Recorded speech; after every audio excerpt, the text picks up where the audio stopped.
नमस्कार, आपका स्वागत है। आज हम बात करने जा रहे हैं गाजा पट्टी में फिर से भड़क उठी हिंसा और इस पर अमेरिकी राष्ट्रपति डोनाल्ड ट्रंप की धमकी को लेकर। 17 दिन के युद्ध विराम के बाद गाजा में तनाव और बढ़ गया है। इजरायल ने शक्तिशाली हमले शुरू कर दिए हैं, जिनमें 140 से अधिक लोगों की मौत हुई है।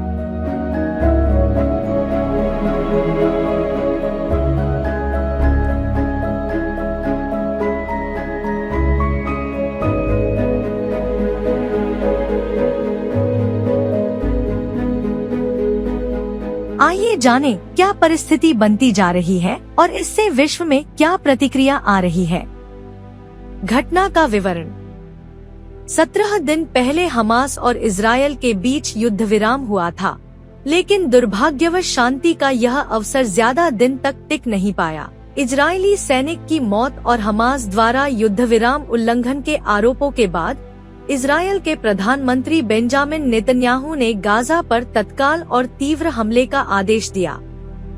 पिछले 24 घंटों में इजरायल ने गाजा के विभिन्न हिस्सों में हवाई हमले किए, जिनमें 140 से ज्यादा नागरिक, जिनमें बच्चे और महिलाएं भी शामिल हैं, मारे गए।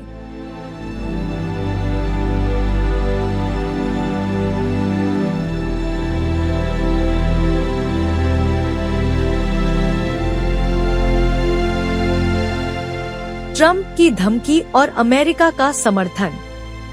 अमेरिका के राष्ट्रपति डोनाल्ड ट्रंप ने हमास को साफ चेतावनी दी है कि अगर वे सुधर नहीं पाए तो उन्हें मिटा दिया जाएगा।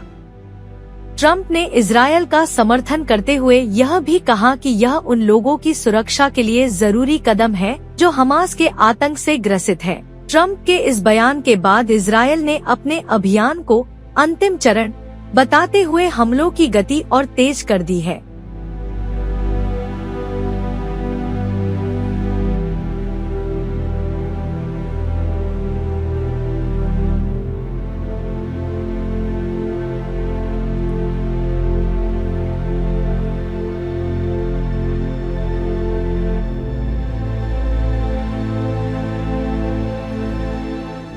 हमास का विरोध और नागरिकों की पीड़ा।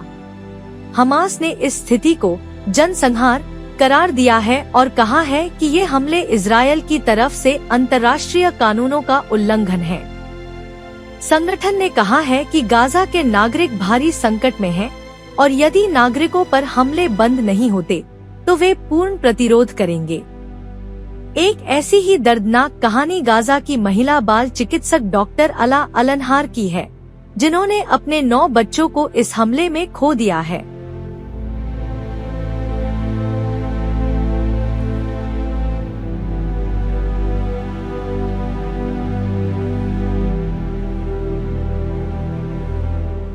मानवीय और अंतर्राष्ट्रीय प्रतिक्रिया। संयुक्त राष्ट्र, कई देश और मानवाधिकार संगठन दोनों पक्षों से संयम बरतने की अपील कर रहे हैं। गाजा में मानवीय संकट गहराता जा रहा है। राहत एजेंसियां बता रही हैं कि जल, भोजन, दवाइयों की भारी कमी है और यदि हमले जारी रहे तो यह संकट बेकाबू हो जाएगा। भावी जोखिम और निष्कर्ष। इजरायल और अमेरिका का कहना है कि वे हमास की सैन्य क्षमता को पूरी तरह खत्म करना चाहते हैं। हमास की मांग है कि इजरायली सेना पूरी तरह गाजा से हटाए। दोनों ही पक्षों की यह स्थिति क्षेत्र में स्थिरता के लिए खतरा बन सकती है। अगर इस संघर्ष को जल्द समाप्त नहीं किया गया तो यह मानव जीवन के लिए और भी विनाशकारी साबित हो सकता है।